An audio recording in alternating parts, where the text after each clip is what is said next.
Hello. Welcome, everybody, to another exciting episode of the Token and Hobbs Show. We are so glad you are here with us tonight on another live episode of Token and Hobbs on a Tuesday night. Woo. I'm your host, Token, joined with my partner, crime, Mr. Dustin Hobbs. What's going on, my man? Oh, as always, living the dream, working hard, hardly working from time to time.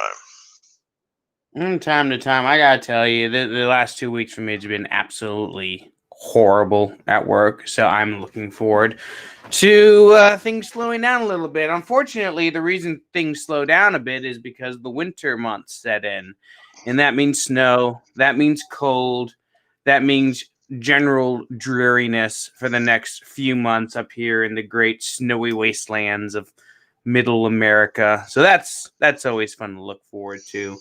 We'll see how that turns out this year. Hopefully it won't be like 2 years ago. That would just be the perfect bookend to the craziest year of any of our lives. Yeah.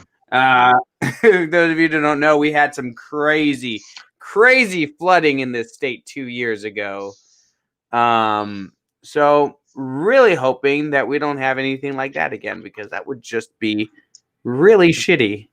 And I don't think I can take any more really shittiness right about now.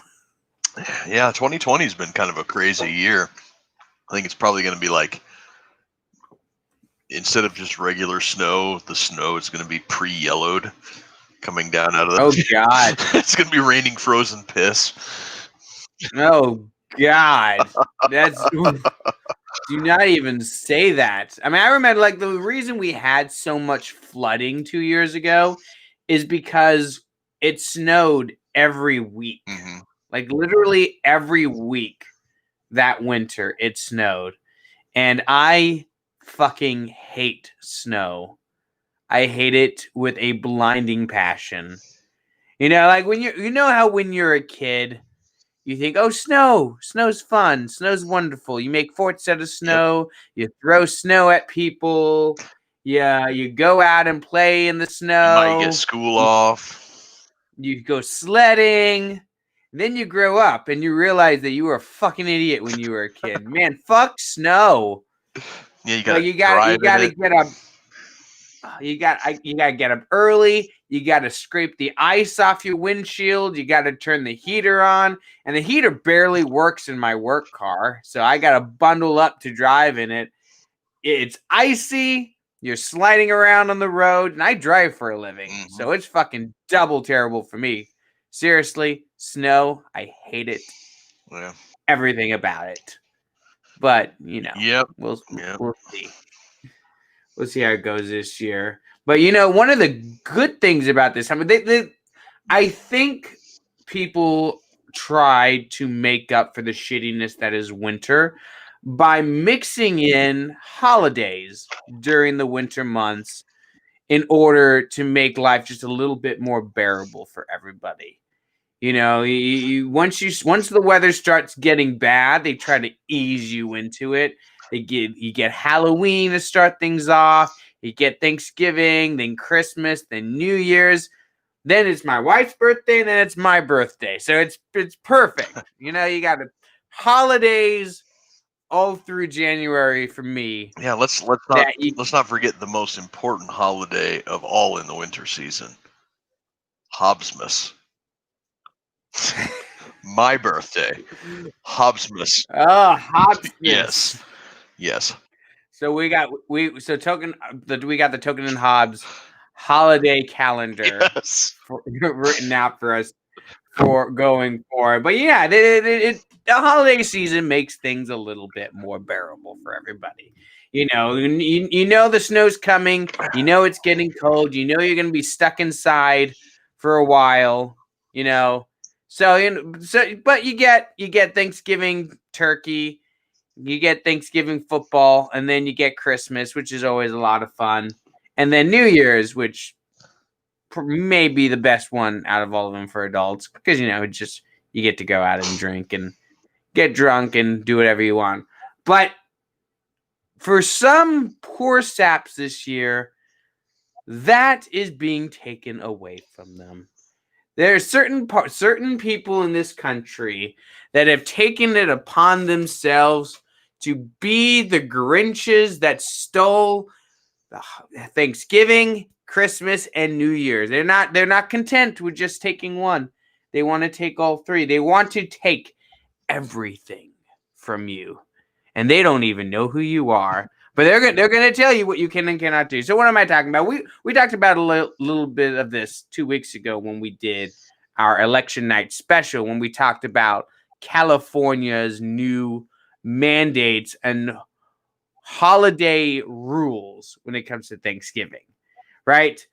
They're limiting the number of people you can have in your house, how much time they can be at your house, what they can do at your house, what they must do at your house, the way you're allowed to serve them, who is and is not allowed to go to the bathroom, and what must be done if they do go to the bathroom. All these little rules that we went over going on in California. Well, Governor Gavin Newsom is no longer the only man in this country who's decided to ruin your Thanksgiving. Now we have people all over the country trying to do this. Andrew Cuomo in New York has decided that you cannot have gatherings of more than 10 people. The same thing goes in Chicago. Same thing goes in many different districts across the country, where the government has taken upon themselves the power to tell you what you're allowed to do and not to do. And of course, there's no justification for any of. There's no real justification for any of this. They don't have any constitutional power to do that. They don't have any legal power to tell you how many people you can have in your house. But they're going to claim they have that power, and they're going to rely upon their armies of COVID Karens to enforce these rules. So that's fun to look at. It really is looking like a 1984-ish scenario.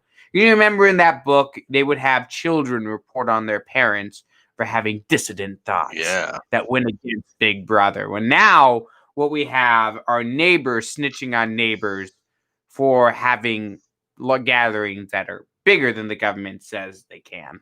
And it's all arbitrary, right? Like they're making the limit 10 people. It's like, oh, 10 people, thanks. I guess at 9 people, we'd be safe from COVID. But at 10, that's where we draw the line. You can't have 10 people. Yeah. A lot of these, Carl Cranbeck says, does gravy filter through a mask, or can I take it off to eat? That'd be an interesting experiment for our scientific libertarian. You need run the experiment, videotape it, and send it to us, and we'll judge the results. Yeah, it's all completely arbitrary. Like here in Nebraska, they we have an answer. Corey says yes. So apparently the experiment has been done. But here in Nebraska, it's the first time that we've had any like statewide mandates went down. Of all days, on Veterans Day. So I got work off with pay on Veterans Day because my job's pretty awesome about that sort of stuff. And I was excited about, I'm going to go get free breakfast in the morning. I woke up early. I'm going to go get lunch. I'm going to go get dinner. I'm going to turn into a fat turd because by God, I earned it.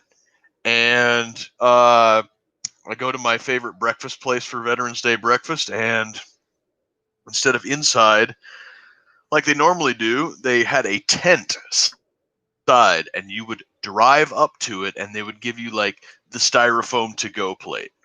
And I was like, no.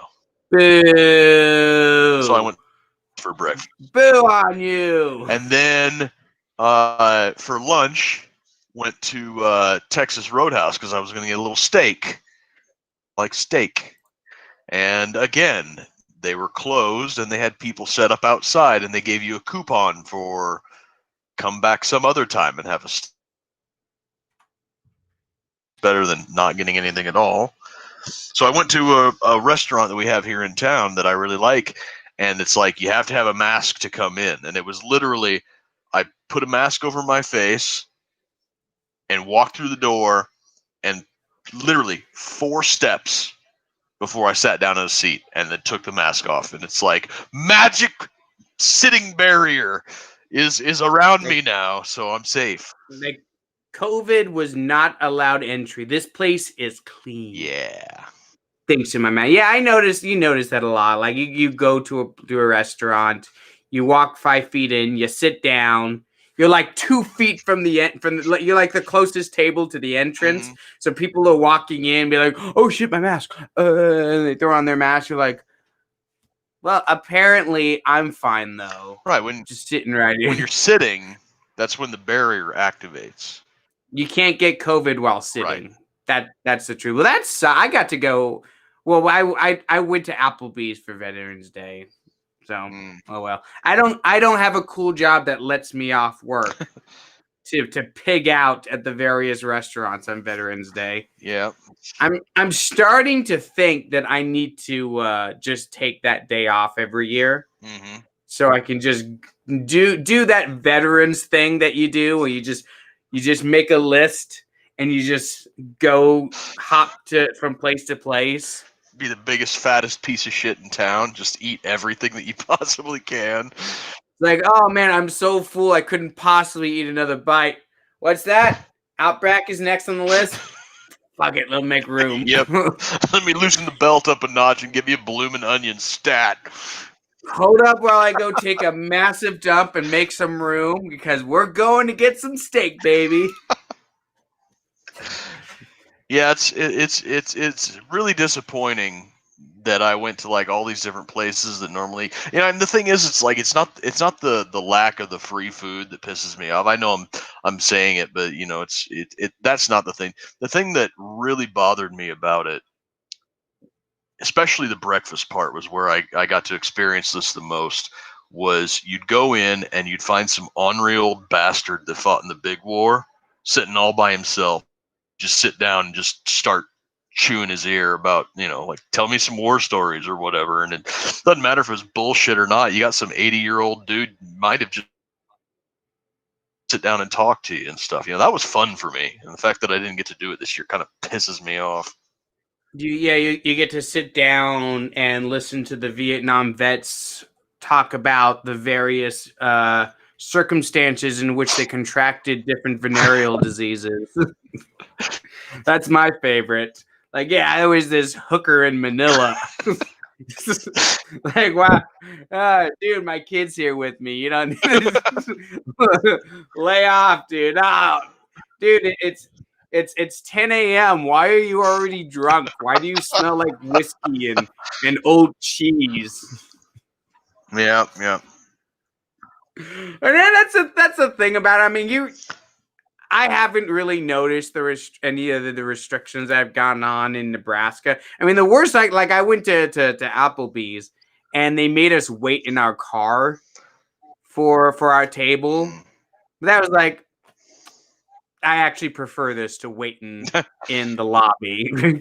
Waiting in the lobby fucking sucks when there's like full to the brim, and you got two little kids who want to run around, and you gotta just hold them tight and make sure they don't run off. Yeah. I actually prefer just chilling in the car. This is better this way.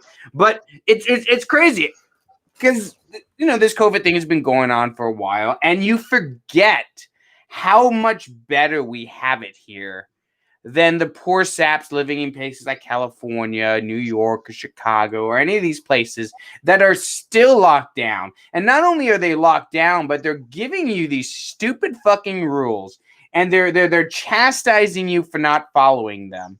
And they're calling on their police forces, which they wanted to fund, by the way, to start enforcing these rules. And they're all doing it for your benefit, don't they know? You're in danger, or you're endangering grandma or somebody else. And it's for their sake that we're going to tell you that you're not allowed to go over to your parents' house and celebrate Thanksgiving. No turkey for you, right? You don't get to throw the football out back at your parents' house. You don't get to have your friends over to your place. No, Thanksgiving this year, you got to do it for the greater good. You got to spend it alone and depressed in your house and just chill there eating TV dinners or whatever the fuck you lonely suckers do for Thanksgiving.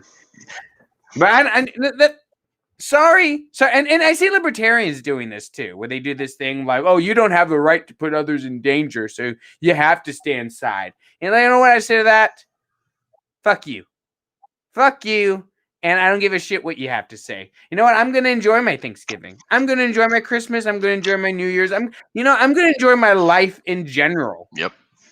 You know, like I played your game when this whole thing started. When everyone was like 5 weeks to flatten the curve, I'm like, all right, I can do that. Fine, let's do it. Sucks, but I can do that. I can stay in my house for a few weeks, go to work, come home, just chill out, and then it just kept going. It never stopped. It just kept going and going and going. And what really let me know that this was all bullshit was when the Summer of Love kicked off and all those protests started going on. Yep. That's when I knew for sure, beyond the shadow of a doubt, that all this lockdown hysteria is bullshit. Yep.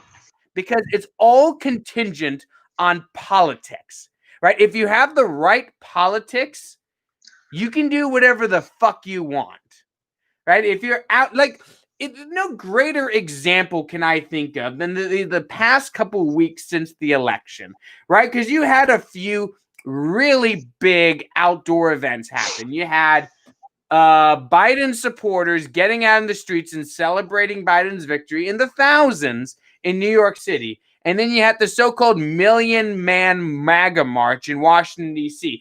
Guess which one of these events magically became a super spreader and which was not? No. Unequal treatment? Say it ain't so. See, it's so bad that the very same political leaders who want to enforce these lockdowns are out in the streets celebrating with these people. Like Bill de Blasio was out there doing it. And here he is now telling you that you can't have dinner at your parents' house, but you can go out in the street and march in the thousands to celebrate a politician beating another politician. Priorities, right? Like politics is life. That's what's really important. But family, that's expendable. Well, these are spending time with your parents, your brothers, your uncles, your aunts, your grandparents, that's a sacrifice that we can expect from you. But if I want to go out in the streets and celebrate Joe fucking Biden winning an election, well, then that's my right as a human being. As an American, that's what I want to do, so I'm going to do it. These are the hypocrisy all the way around. It's disgusting. Yeah, these are the same idiots, though, that are glomming onto the idea spread by the BLM organization about the destruction of the nuclear family. So the idea that family is less important than politics is really not that surprising if you kind of go back to the root of it. No, it's really not. I can't help but think that a lot of the people that are okay with this don't have the best family relationship to begin with. Like, oh, you're telling me that I don't have to go to Thanksgiving with my parents and argue with them about politics? Okay. But wait, you still intend to do Thanksgiving? Why are you so selfish? Why can't you be like me and stay home all day? Like, well, I actually have a family I like hanging out with. Yeah, the sickest irony of it all is the fact that these people are using, like, you're going to kill grandma and grandpa as the excuse. Like you give a fuck about your own grandparents, you piece of shit. You danger-haired weirdo. You probably have no relationship with any of your family, let alone your grandparents. Yeah, I mean, I'm in one of those perfect situations where both my family and my in-laws, I have great relationships with both of them. Like, I don't mind spending Thanksgiving with either, right? Like, I'll go to either and be like, yeah, this is going to be a great Thanksgiving because these people are cool to hang out with. And I don't, you know, like I have my political disagreements with some of them, some of whom that we get into verbal altercations every now and then, but that's to be expected. Mm-hmm. But our relationship is not defined by that. Yep. Right? It's not like, oh, I'm a libertarian and you're a Biden supporter and you're a Trump supporter. Let's fucking hate each other over that. Like, that's periphery stuff. Mm-hmm. Like, yeah, you know, like my family knows my position. If they want to know what I think about something, they can watch this show. Yeah. Right? They're not inviting me over to their place to celebrate the holiday so that they can hear my opinion on tax reform. They don't give a fuck about that. And why should they? If they want to argue with me, they can come on my page and argue anytime they want. There's no point bringing that to family dinner. Lucky you. That's the only reason anybody ever wants to talk to me, is to hear my ideas on tax reform. I mean, that's why Antifa was really coming after you. Oh, yeah. Your tax opinions were different. Brought out the big guns. I mean, but let's get back to what I was talking about. Because, yeah, during the Summer of Love, it was perfectly revealed that these lockdowns were bullshit. But and after that, they lost any credibility I have. I remember declaring back then that the lockdowns are over. And you know what? They have been over ever since then, at least for me. Right? There's a lot of people who are still abiding by these rules. And it's more a case of cultural what's the word I'm looking for? Inertia. Right? Like the culture seems to be pushing everybody in that direction and rewarding them for just repeating the same claptrap again and again and again. Like you want, like I want sit down and watch a football game, and all the commercials now are set in a world of Zoom meetings and social distancing and mask wearing. Yeah, it's pretty like programming is what it is. It's just getting you acclimated to it. Yeah, like I watch a commercial that's about Black Friday sales, and the commercial stars two different families. Hey, before you go any further, it's not Black Friday sale. It's Friday of Color. Yeah. Oh God, can't! Oh, that Antifa's gonna come after me now. Like this fascist Nazi said Black Friday. Why did he say Black Friday? Huh? Why did it have to be black? Is it because he's a secret Nazi? Boom, canceled. Got him. Yep. But yeah, it was a commercial where two families were celebrating Christmas together over Zoom. And I'm watching this like, wow, people really are going to do this year. Yeah. People are really going to do that. Like here, I'm going to have Christmas the same way I have Christmas every year. You know, morning with the family, go over to my in-laws, and then evening at my parents'. That's Christmas every year for me, and I love it. And we're going to do it again this year because you know what? Fuck you. And fuck you and your COVID, and fuck you and your government mandates. But there's really going to be people who celebrate that way. There's really going to be people who are going to be like, sorry, Mom, I can't see you because COVID. Sorry, brother. Sorry, sister. Sorry, nieces, nephews. We can't see each other because the governor of our state has decided that you're not important enough to see. That it's too dangerous for me to come out of my house and see you. Meanwhile, these very same people do not see the necessity to abide by their own rules. There was a story that came out just this over the weekend where Gavin Newsom, governor of California, went to a birthday party of an advisor / lobbyist that he knows. And what would you know it? It was in a public restaurant with more than 10 people. Shocker. You mean to tell me that the rules that apply to me and you don't apply to the political elite? I'm shocked. It's such a surprising thing. I would have thought that these politicians would hold themselves to their own standards.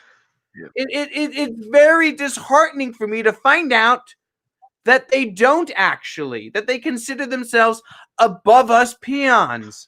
Amazing. And isn't it? Yeah, to add insult to injury to this little Marie Antoinette display that Gavin Newsom, I heard Dave Rubin talk today. I was listening to some of his videos, and apparently not only was it at a restaurant, but apparently it's one where the average costs like $150 a plate, and reservations are nearly impossible to get. So have you ever spent $150 on a meal?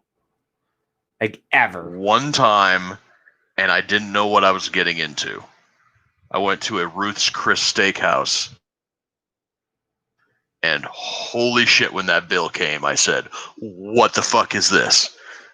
Was it one of those restaurants where the prices were not on the menu? They were, but they were like, you had the description of the item, and then way over on the other side of the page there was a number. It wasn't like a dollar sign and a number. It was just like a 75 or a 20 or whatever.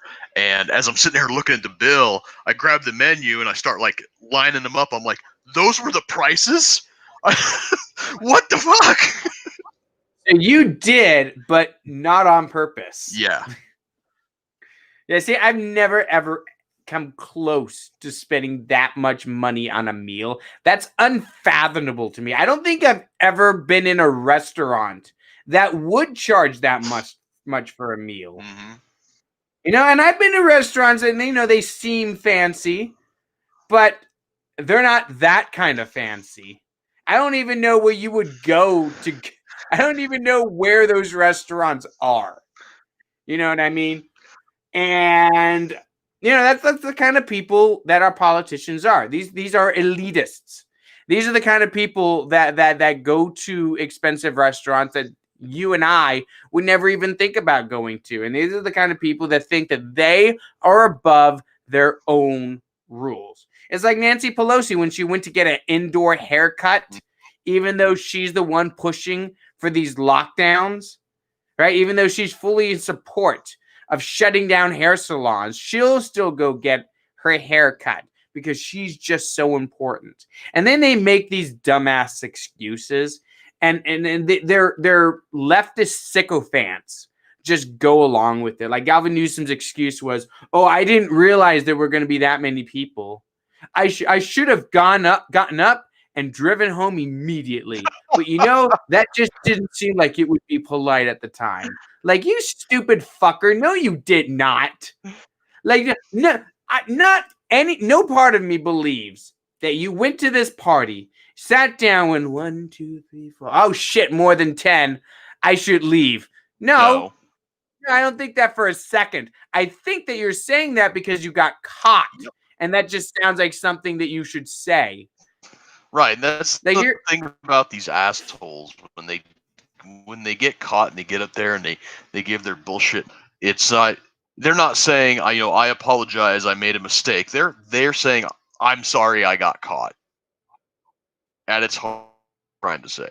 They're not sorry that what they did was wrong. They're not sorry that they're massive hypocrites. They're not sorry that they're imposing these terrible measures on everybody else that's causing loss of revenue, losses of businesses entirely, bankruptcies, depression, alcoholism, abuses, and suicides. No. They're not sorry for any of that. They're sorry that you found out about their own lifestyle. Yeah, exactly. And they're apologizing not because they think that it's necessary. They're apologizing because saying, "Shut up, peons, I'm better than you," doesn't play very well when it comes to electoral politics. Shit, it doesn't play very well when it comes to people not dragging you out of your house and putting your head on a chopping block. And that's really what should happen at this point. And at this point, I'm thinking that those dudes in Michigan had something, had the right idea. Yeah. The French Revolution got, carried away, but they weren't wrong in putting King Louis's head on a chopping block. Yeah. That wasn't one of the bad things they did. That was okay with me. Put the king's head on a chopping block and let it fall. That's fine by me. And then some of these governors really need to feel the pain that they're causing to the average men and women living in their states. Mm-hmm. Like, enough of this bullshit. Enough of your hypocrisy. Enough of this nonsense telling me that I cannot see my family, but you can. Enough of this where you tell me that I can't have Thanksgiving in my house, but you can fly off to Hawaii to have a conference with political legislatures. Yeah, that's another thing that happened. A bunch of legislatures from out west decided to go to a political conference in Hawaii. Right? Like, oh, wow. You all can go to a conference in Hawaii. You all can go in this big group and do your thing, but I can't see my mom and dad on Thanksgiving. I can't see my nieces and nephews for Christmas. Wow. That's the rule that we're going with. Yep. It's insane. It's incredible stuff. The solution to all of this is mass non-compliance. That's where we're at right now. And this isn't like an armed revolution. Nobody's going to shoot at you for not wearing it. Well, okay, let's not get carried away. We've seen how the police have been reacting to some petty bullshit lately these days.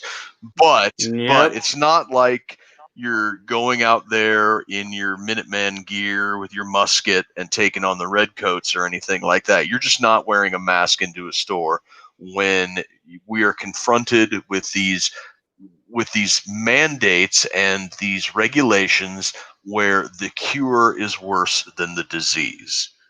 And that is what it's coming down to. Anytime that you have something like this, you have to ask yourself, is the cure worse than the disease? And right now, this is like a commercial for an indigestion medication that has things like anal bleeding and sudden death as a side effect.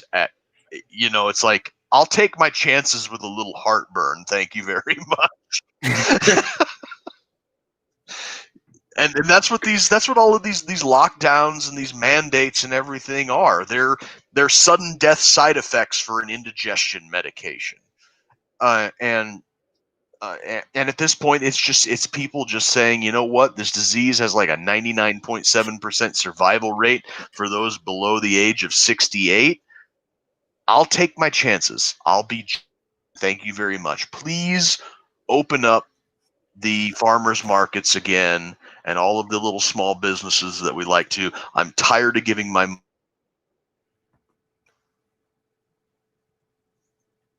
and it kind of makes you think what would happen if they tried to enforce these mandates and something went wrong. Like, what if some overzealous police officers went to the home of a black family, harassed them, and shot somebody? Right? This isn't something that's out of the realm of possibility. Overzealous police have done this plenty of times. There's plenty of examples of doing this. What? It would be pretty ironic for the protests that follow that, with thousands of people get out in the streets and protest these overzealous cops. That would be just fine. But the Thanksgiving dinner that family would be having, that would have been illegal. Right? That's the real thing. And it's not like that people would be protesting the mandates, right? Because a lot of the very same people who are out in the streets protesting and celebrating Biden's victory, they're the very same people who will chastise you for opposing these lockdowns. They're the very same people who are going to be calling you selfish, calling you evil, calling you grandma killers for having the audacity to live your life. Like, how long are we seriously supposed to be locked down and not allowed to live? How long is this supposed to go on? Like, it's at this point, it's just indefinite. And I'm sorry, I'm not willing to go along with that. You tell me that I have to stay home indefinitely until you say I'm allowed to leave. I'm not going to do that. Sorry, it's not going to happen. And you can bitch and moan all you want about it. That's not going to change my mind. I don't know, man. This is we're living in some very interesting times between lockdowns, which are, at this point, anybody who can't see that this is just a clear-cut case of politicization of science and medicine shouldn't even be possible, but yet here we are. If you can't see that this is the case, that this is all politics, all hat and no cattle, then I don't know what to tell you. There is no way forward, because if something this easy is being willfully ignored by 50% of the population, how are we going to reconcile the results of this election that are still being contested and probably will be right up until the time that it it comes time to certify the state elections and send the electors off to DC. Well, let's talk a little bit about the ongoing controversy, shall we call it, surrounding the presidential election, because there's a lot of shit still going on with it. Right? It's kind of like the most humorous thing that I've been seeing is Joe Biden with his big plaque saying office of the president-elect. Yeah. Like, that's not a thing, dude. Yeah. There's no office of the president-elect. You made that up. Yep. Like that's a funny thing. Well, one of the weirder things is this implication that because Donald Trump has not conceded the election, that he's committing a coup by doing that. It's like that's not how coups work, and especially funny coming from a lot of leftists who spend the last 4 years pretending that his presidency was illegitimate because he didn't win the popular vote or because of Russian interference. That's a bunch of bullshit, man. They have found more evidence voter fraud in the last 4 days than the Democrats found of Russian collusion in 4 years. Yeah, the Russian collusion stuff, that was nonsense. Yeah. Now, like, Russia did post like Facebook memes to Facebook. Here's the funny so thing. Did I. So did you. Yeah, you see? Oh God, me and you were responsible for like 10 times as many memes than the Russians ever were. You ever see the memes that Russia was responsible for putting out there? They're bad.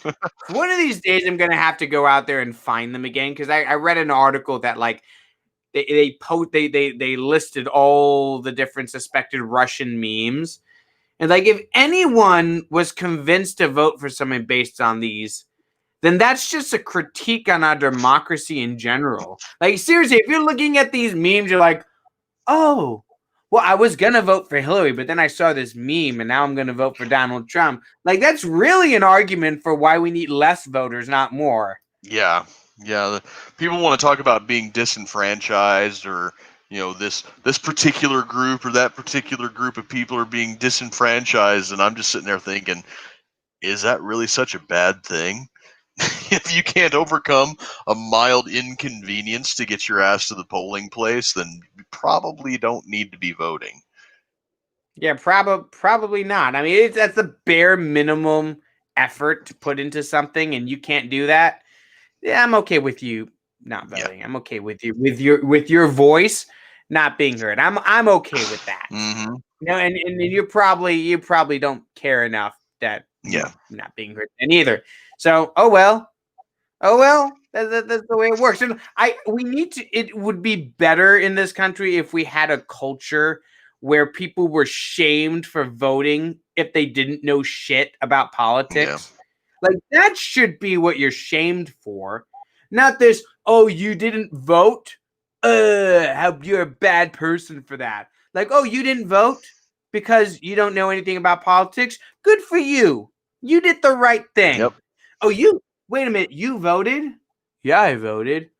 Well, what do you know about, the candidates' policies?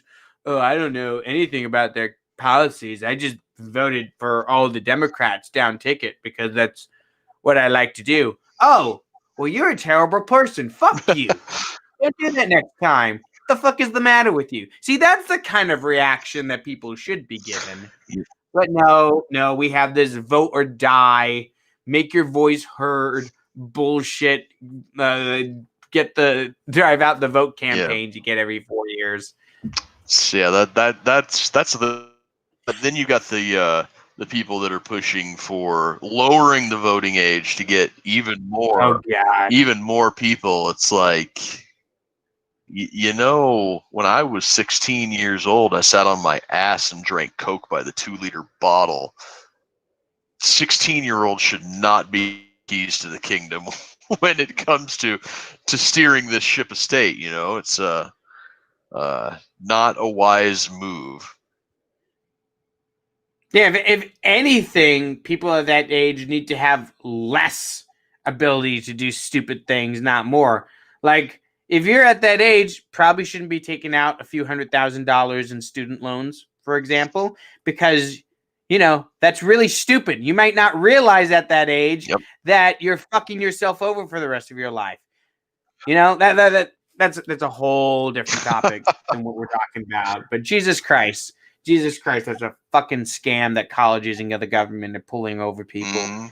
Fucking horrendous. But anyway, yeah, there's still accusations of voter fraud. There's still lawsuits going on. One of the more interesting ones that I was hearing, which I don't know, sounds kind of fishy to me. The accusation itself seems kind of fishy to me from the get-go. Is Donald Trump is alleging that there's this voting software called Dominion. And I think it's called Dominion. Yep. You may have. Yep. Yeah, that's the one I'm thinking of. And that it's run by a bunch of lefties. It's partly owned by some people in Venezuela who worked with Hugo Chavez, yada, yada, yada. And I'm hearing these accusations, I'm like, oh, yeah, that sounds pretty serious. And then I thought, wait a minute. They just now figured that out? Like, they didn't know about this software a month ago? Oh, no, they did. Like, now they know about it. But, like, if they had to have known about it for a long time, right? But now is when you bring it up. Wouldn't that have been something you wanted to look into, I don't know, in October? Or did you just hold on to it on the chance that you lost and needed something to bring up to call the election into doubt? Well, they've known about this Dominion software for years now. Now, actually, there's a very roundabout and circuitous route that this Dominion software comes to be in the United States, and it also is there's some very, very strange things that make you wonder, why it is that we're using this. So initially, and let me just think if I can get my timeline correct. Initially, a development company called Smartmatic made this software in Venezuela, and they were partially funded by the Venezuelan government. They had close ties to Hugo Chavez, and the Smartmatic machines and software were probably what got Hugo Chavez into office with the overwhelming numbers that he did. Then Smartmatic was sold to Dominion in Vancouver, Canada, who then sold it to a company in Delaware. However, it still has majority ownership by these Venezuelans, and the way that I think I remember it was the vote by Dominion to Vancouver, which is then sent to Barcelona, Spain, for the counting and the tabulation, and stored on a server in Berlin, Germany. So our votes are all over the world for some reason, getting switched and changed and whatever at any one of these junctures, getting bounced around on the interwebs. And it's all very fishy, very suspicious, and vulnerable. That's the thing that you can ascribe these sinister motives to it all you want, but the key issue here is not that it is being changed. It's the fact that it's vulnerable to being changed. Somebody with some sinister motives could be in there changing votes and flipping things around, and the fact that all of the European powers hate Donald Trump with a vengeance. It's not outside of the realm of possibility that some of these votes are being switched and changed, and ghost ballots are being added and whatnot. Now, if you ask me, I think that the United States needs to go full Amish. It's going to take a little bit longer, but if you think about all of the lawsuits and the recounts and all the other stuff that we have to go through, and if you had paper ballots, voter ID, and hand counted with poll watchers present, I think that we'd have a much more accurate count, much less susceptible to fraud, and it would, in the long run, take less time to do it that way than all of this electronic voting, and then we got to do a manual recount, and all the other stuff. But that's just it just the timing seems very stupid to me, and that's what it makes it stink. Like this makes this accusation stink to me. Because yeah, all what you said is true. I mean, the Dominion stuff is very sus. Oh God, I said sus. It's very suspect. Okay, it's very suspicious. But it does seem like the timing of this is it's timed specifically to be this is the reason I lost. It's because it's Dominion shit. It's convenient. Like if this is something you knew about, if this was a problem, maybe you should have addressed it a while ago instead of waiting till now to do something about it. You know what I mean? Like, why wait? Like, if this is really a problem, why wait? Why bring it up now? I never even heard of this Dominion shit before Trump supporters and Trump's lawyers start talking about it after the election. Like, what they spent all their time talking about mail-in ballot fraud, but they didn't have a moment to talk about this when apparently they knew about it this whole time. Like, if Donald Trump had won the election, like if he had won, would we be hearing about how suspicious Dominion software is? No. Like you say, it was susceptible, and some foreign power were getting in there and changing votes for Trump. You think Trump would say anything about that? You think the Republican lawyers would have anything to say about that? Doubtful.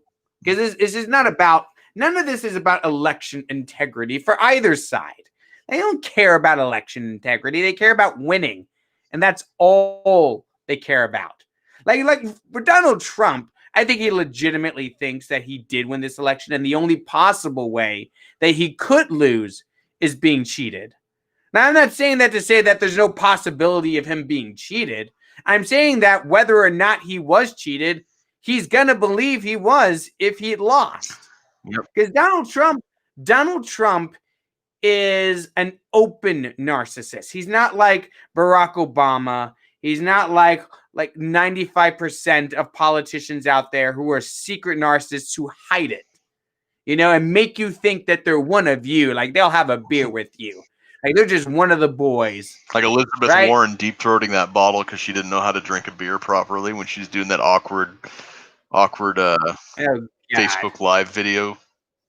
But see, the art of being a politician is hiding your narcissism, right?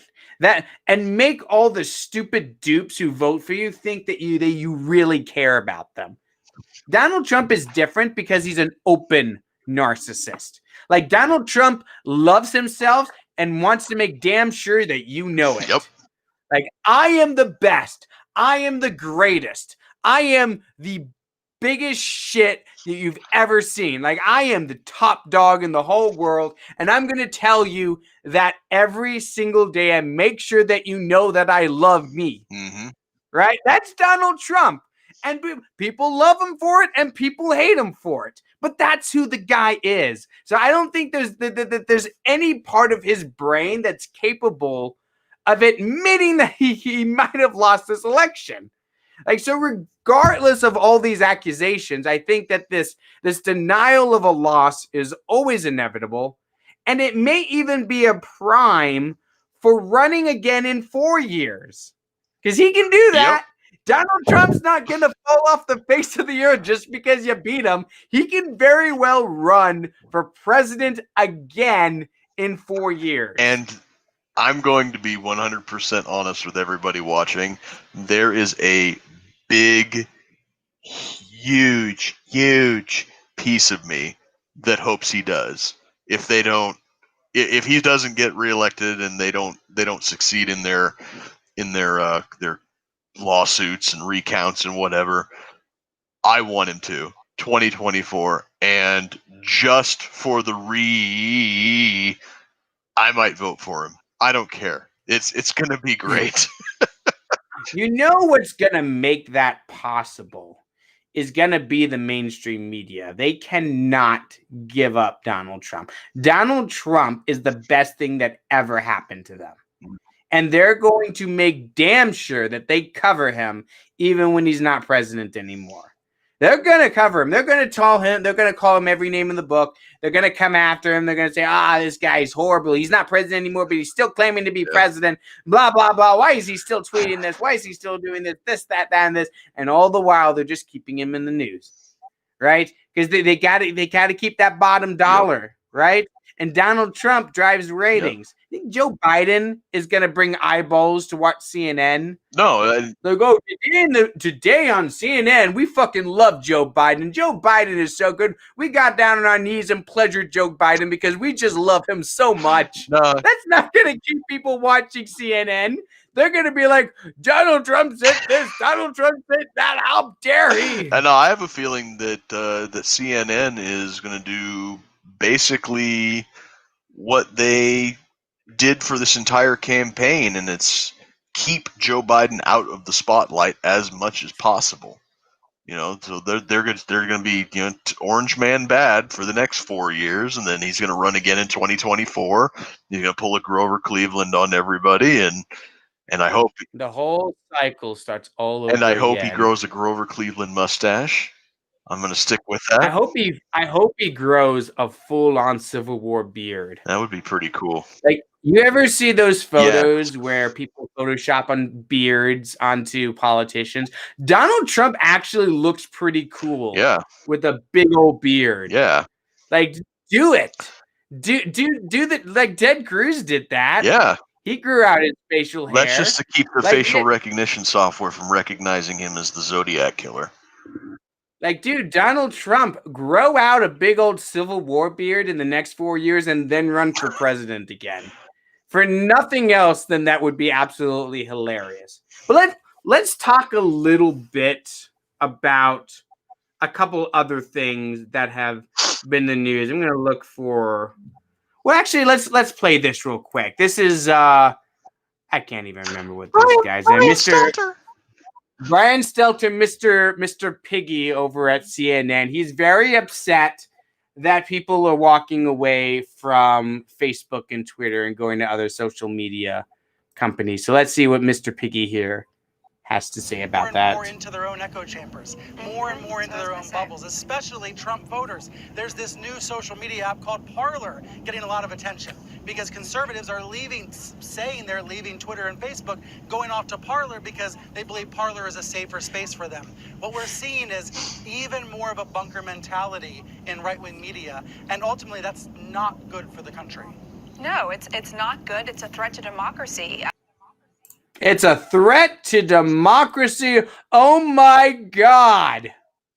People going to a different social media platform is a threat to democracy.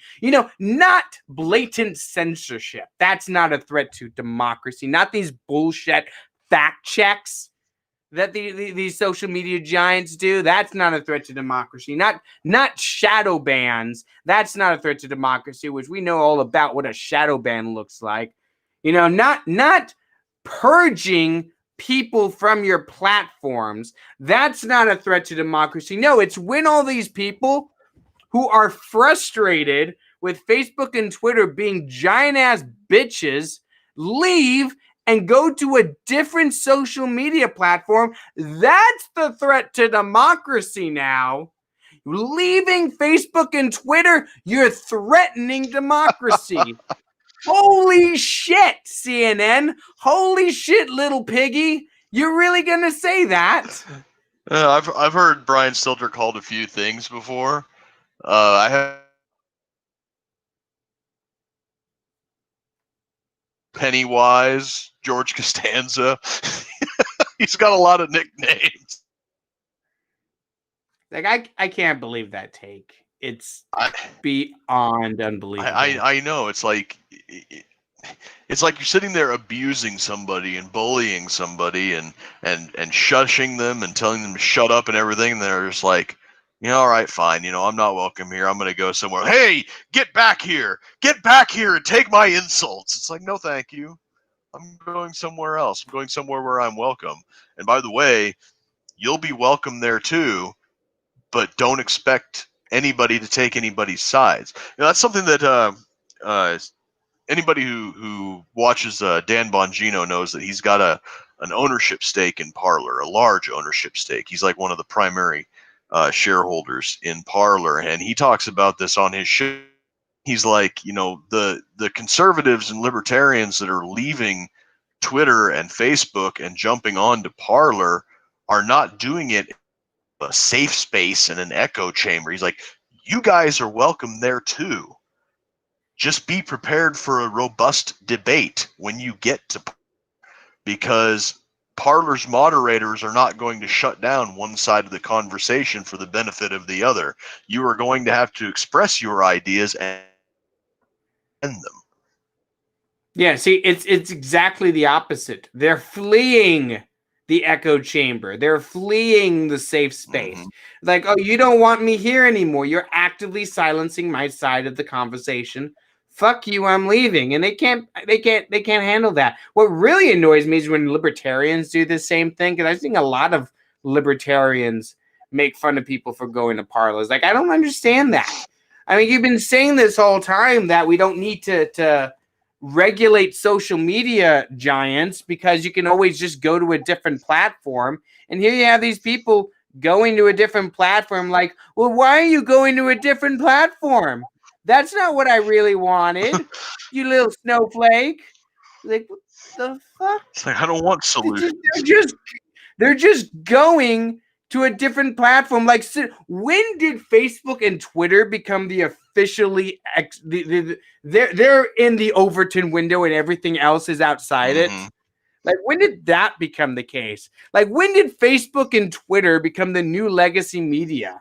Like, they're the new gatekeepers. And if you go outside of the gatekeepers, there's this knee-jerk attack that people level against you. Like, it doesn't make any sense. Like Facebook and Twitter are no more sacrosanct than CNN or MSNBC or Fox News. Like, there's no reason to attack someone for going to Parler. That's just stupid. Yeah, and if you're really concerned that it's going to turn into an echo chamber, wrong think opinions over there, then go over there yourself. We had the same kind of phenomenon itself as being the Twitter alternative. It was before Twitter down on wrongthink. It was when they were only censoring, blatant racism and things like that. And Gab became like the alt-right hub where they went there and just, shitty people with shitty opinions in a shitty echo chamber. But now Parler has kind of taken that, and they're not that way, hopefully, yet. I haven't been over there yet. I don't like Twitter, and I doubt I would like Parler. But now that Twitter is being so censorious, you're not getting just the blatant bigots over there. You're getting regular rank and file conservatives and libertarians that are just sick of being silenced on the major social media. And they're heading over there, and from what I can tell, a robust debate of ideas is taking place over there amongst them. And the left wants to partake in that and peddle their ideas and have iron sharpen iron and have the best ideas float to the top. They are more than welcome to do it. Before, they have to be prepared to defend those ideas. Yeah, and it's not like this would be the first time that you had a shift on social media. I mean, how many people here had a MySpace back in the day? Yeah, me too. When's the last time you've been in MySpace? It still exists. Yeah. I mean, you can go back there and make a profile if you want to, but it's not really a thing anymore because Facebook and Twitter kind of took that sphere away from them. And there's nothing to say that the same thing can't happen to Facebook. I'd be kind of sad to see Facebook go because we need all these likes that we have on Facebook. We have the biggest following on Facebook. We don't really exist on Twitter because none of us really know how to use it. Oh well, but that's from day one when Twitter came out. I always thought it was really gimmicky and stupid, and I still kind of think that way. But I'm like, I've been thinking it's a gimmick for so long that I just don't want to bother learning how to use it. Yeah. It's like I don't want to do the Twitter thing. That just sounds stupid to me. Yeah. I don't know. Twitter to me seems like it's too fast paced. It's like you have to devote an inordinate amount of your attention to it in order to make it work. Especially if you're doing something like we're doing here with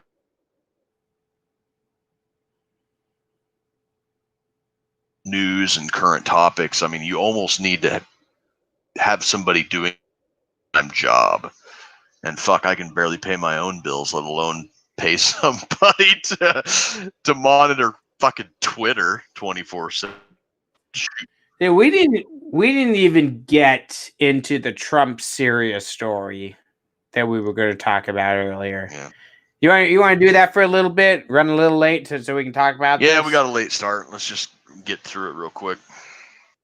Okay, so I'm just going to read a little bit from this article. The article goes, Trump's close aide kept him in the dark about U.S. troop numbers in Syria. It goes, James Jeffrey says he played shell games to hide true numbers of American troops in northern Syria, misleading President Trump. President Donald Trump's special envoy to Syria, James Jeffrey, has made a startling revelation, stating that he kept Trump in the dark about the actual size of U.S. troops in northern Syria, where Washington backed the YPJ Syrian arm of the PKK terror organizations. We were always playing shell games to not make clear to our leadership how many troops we had there, Jeffrey said in an interview. Okay, we're going to make this quick so I'm not going to read much more of that. But this is really interesting stuff here. Like, this is a real scandal. What you have here is an advisor to the president openly lying to him about the troop numbers in Syria in order to deceive him and keep more troops there than the president has allowed for. Right? And it brings up two things for me. Thing number one, this is what the deep state is, right? This guy is deep state to the core. And he was talking about how it was such a controversial thing to pull troops out of Syria. Bullshit. Nothing controversial about pulling troops out of harm's way and not getting involved in a stupid, worthless war that has nothing to do with us. There's nothing controversial about that. In fact, we should do more of it anyway. And in fact, Donald Trump has been cock-teasing us for years about getting troops out of Afghanistan. Still hasn't happened. And he's talking about it even now. It's like, well, do it, bitch. Fucking do it. If you just stop teasing me about it and just do the thing that you keep talking about. But it kind of makes you think when you read stories like this, like, oh, Donald Trump, he really does want to get the troops out. He really does want to bring them home. He really does want to do the right thing. But then you sit back and think, like, Trump hired this guy. Trump hires all the guys in his administration. Like, really, Donald Trump? This guy was lying to you this whole time and nobody told you the truth. You never realized at some point that you were being had. Mm-hmm. Like, the levels of incompetence. Like, it has to be either incompetence or willful ignorance. Like, he knew, but he didn't really want to leave Syria, so he just let it slide. Had to be one of those two things, right? So, yeah, on the one hand, you have these deep state scumbags who want to keep these wars going forever and ever and ever to benefit their military industrial complex cronies. You have that on the one hand. And on the other hand, you have President Trump, who keeps telling us that he wants to get the troops home. And either through incompetence or willful ignorance, allowing this shit to go on for 4 years under his administration. Yeah, I'm kind of the mind that, you know, when you've got a job that's as big as the presidency, you know, a leader has to know when to start delegating responsibilities and authorities down to people underneath of it.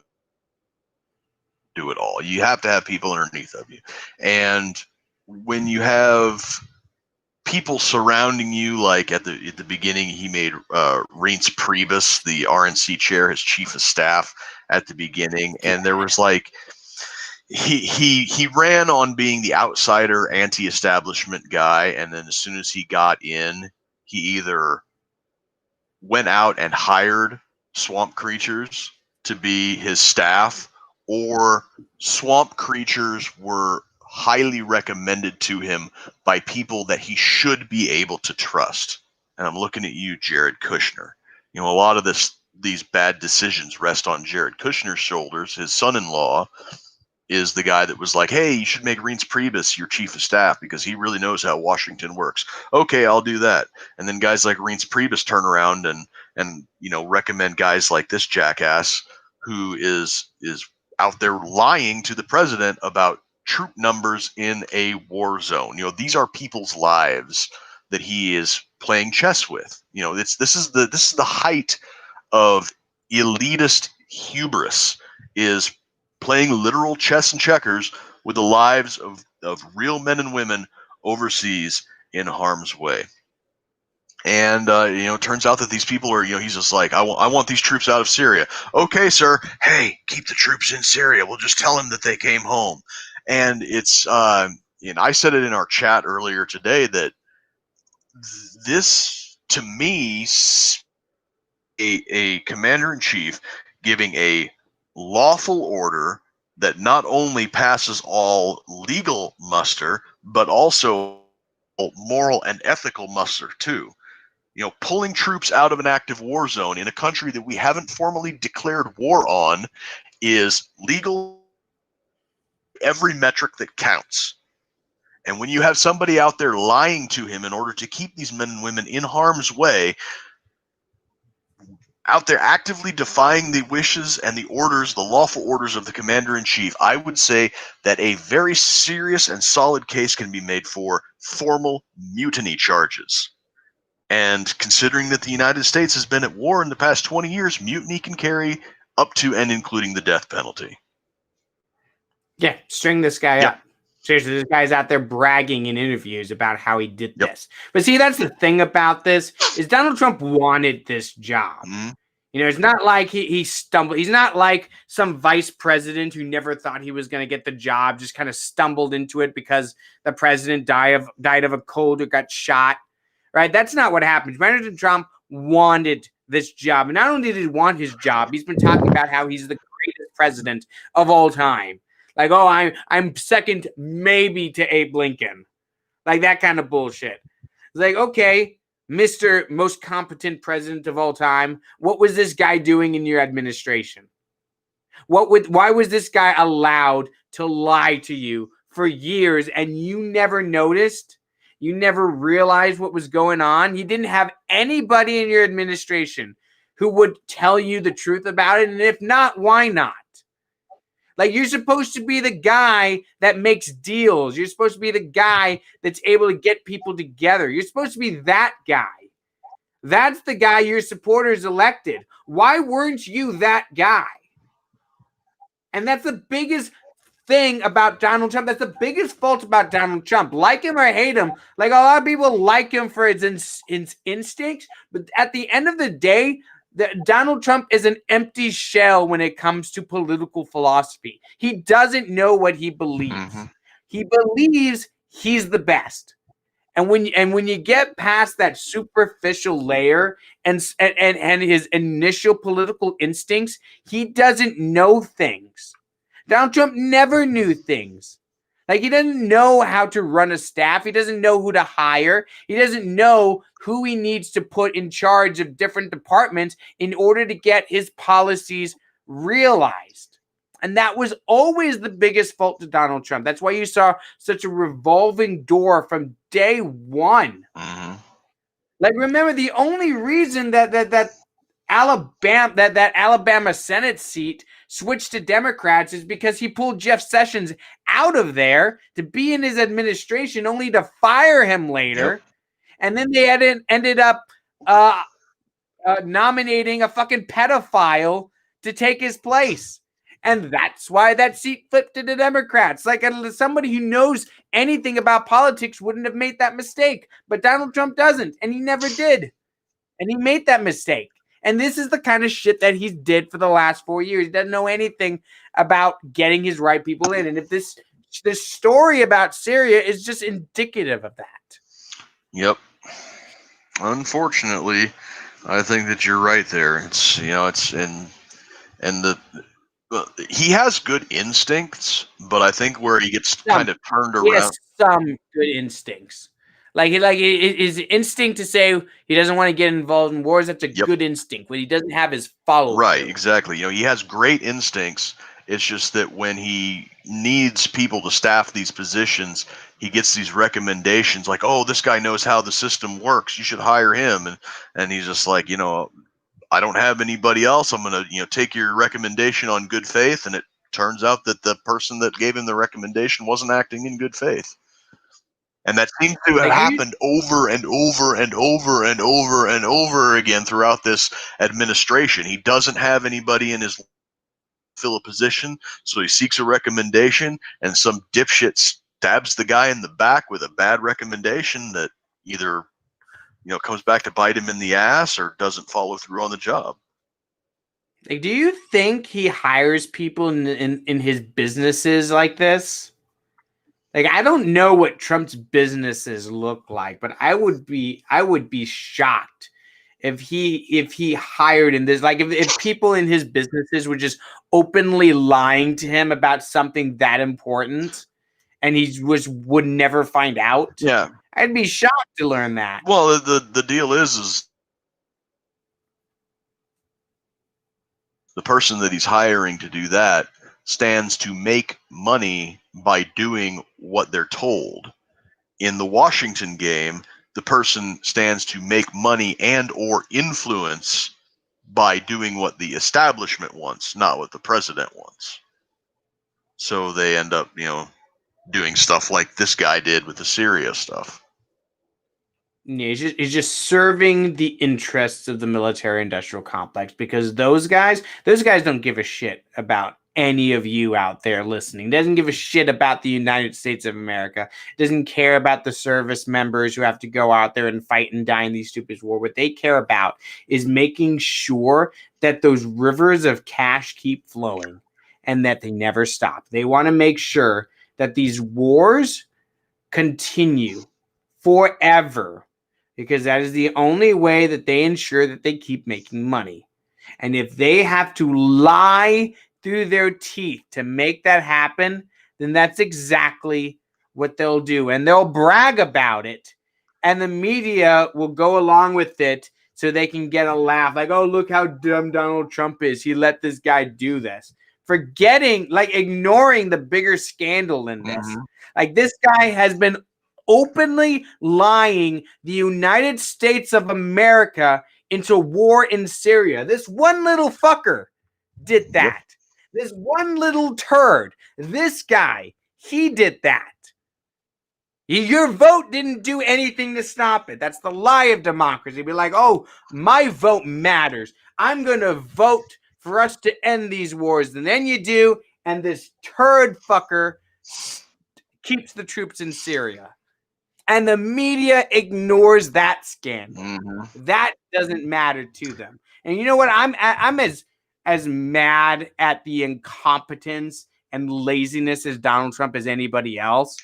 Because, yeah, that's a big failing on Donald Trump. But don't forget that this little fucker kept hundreds of troops in Syria when they were supposed to be out of there. And that makes me angry. Right. I think one of the, before we wrap, I get to bed, but I think one of the last things, even if it doesn't get utilized at all, but just to send a message, one of the last executive actions that he takes is to contract with the Army Corps of Engineers to start constructing a gallows on the Washington, just to send a message. Will we? Oh my God! Can you imagine? Will we use it? Maybe, maybe not. But I mean, a gallows would be more American than a guillotine, I guess. Yeah. So there is that. All right, we're on that somber note. Well, I mean, it's not really somber to contemplate the ultimate demise of a little turd fuck that kept troops in Syria all by his lonesome. That's not really somber, but we got to wrap it up there.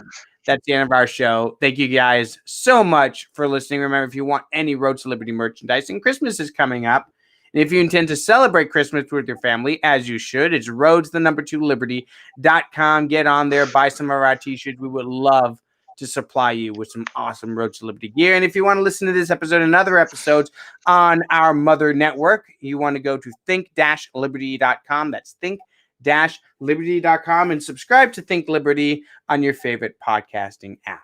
Hobbs, anything else you want to say before we wrap it up? I think I'm going to try and get Lyman Bishop on to do kind of a post-election breakdown for his race in Montana, and he's also got some fun new stuff that he's developing over at Hoplite Armor, some extremity plates that are going to be pretty cool. And this Friday is Hobbsmas, so 'tis the season.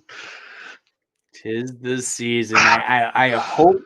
Remember, do not have any gatherings.